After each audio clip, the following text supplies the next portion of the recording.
Operation కగార్కు deadline వచ్చే ఏడాది మార్చి 31. ఆ గడువులోగా వామపక్ష తీవ్రవాదాన్ని సమూలంగా నిర్మించాలని కేంద్రం డిసైడ్ అయింది.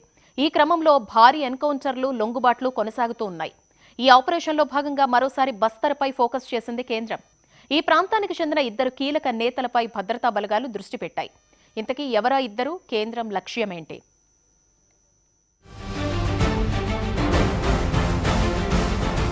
ఆపరేషన్ కగార్ ఈ మధ్యకాలంలో మావోయిస్టులకు వ్యతిరేకంగా కేంద్రం చేపట్టిన అతిపెద్ద ఆపరేషన్ ఇది. ఈ ఆపరేషన్ వామపక్ష తీవ్రవాదంపై తీవ్ర ప్రభావమే చూపుతోంది. ఆపరేషన్ కగార్ అనేది కేంద్ర ప్రభుత్వం నేతృత్వంలో భద్రతా బలగాలు చేపట్టిన భారీ యుద్ధ వ్యూహం. దీని ప్రధాన లక్ష్యం మావోయిస్టు తీవ్రవాదాన్ని నిర్మూలించడమే. ఈ ఆపరేషన్ 2024 చివర్లో ప్రారంభమైంది. 2026 మార్చి 31లోపు మావోయిస్టు నెట్వర్క్ను పూర్తిగా నిర్మూలించడమే దీని ప్రధాన లక్ష్యం.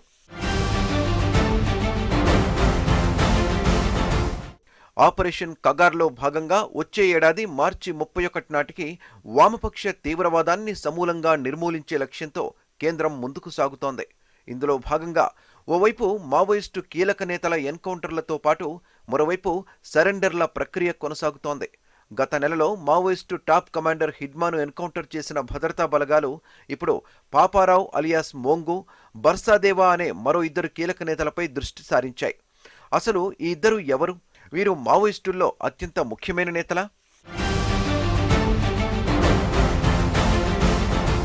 వీరిద్దరూ నిషేధిత మావోయిస్టు పార్టీ కేంద్ర కమిటీలో సభ్యులు కారు, కానీ మావోయిస్టులతో బలమైన సంబంధాలను కలిగున్నారు. ఛత్తీస్గఢ్, దక్షిణ బస్తర్లోని విశాలమైన ప్రాంతాలపై వీరికి మంచి పట్టు ఉన్నట్లు భద్రతా దళాలు భావిస్తున్నాయి. అందుకే వీరిద్దరిని మోస్ట్ వాంటెడ్ జాబితాలో చేర్చాయి. 48 ఏళ్ల బర్సాదేవా మావోయిస్టు పార్టీ కీలకమైన గెరిల్లా బెటాలియన్కు నాయకత్వం వహిస్తున్నారు. ఆయన సుక్మా జిల్లాలోని హిడ్మా స్వగ్రామం పూవర్తికి చెందిన వ్యక్తే కావడం గమనార్హం. ఇక 57 ఏళ్ల పాపారావు సుక్మా జిల్లాలోని కిస్టారానికి చెందిన గిరిజండు.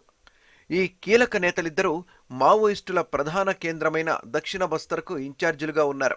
బర్సాదేవా నేతృత్వంలోని the people's liberation guerrilla army battalion ఒక్కటే ఇంకా క్రియాశీలకంగా ఉందని బస్తర్ పోలీసులు చెబుతున్నారు. భద్రతా బలగాలు ఇప్పుడు పాపారావు, దేవాలను గుర్తించేందుకు ఆపరేషన్లను ముమ్మరం చేశాయట. వీరి కోసం బస్తర్ అడవులను జల్లెడపడుతున్నాయట.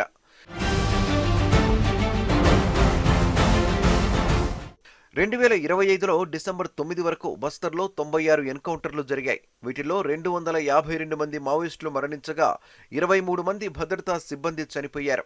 కొన్నేళ్లుగా బస్తర్ రీజియన్లో ఏ స్థాయిలో రక్తపుటేర్లు పారుతున్నాయో దీన్ని బట్టి అర్థం చేసుకోవచ్చు. భద్రతా బలగాల ఎన్కౌంటర్లలో చనిపోయిన వారిలో నంబాల కేశవరావు అలియాస్ బసవరాజ్తో పాటు మరో 3 కేంద్ర కమిటీ సభ్యులు కూడా ఉన్నారు. ఇదే సమయంలో పోలీస్ ఇన్ఫార్మర్ల నెపంతో ఈ ఏడాదిలో మావోయిస్టులు 46 మంది పౌరులను చంపేశారు. ఎట్టి పరిస్థితుల్లో ఈ మారణ హోమానికి ఫుల్ స్టాప్ పెట్టాలనే లక్ష్యంతో ఆపరేషన్ కగార్ను మరింత వేగవంతం చేసింది కేంద్రం. దీంతో ఏ క్షణంలో ఏం జరుగుతుందో తెలియక గిరిజనులు వణికిపోతున్నారు.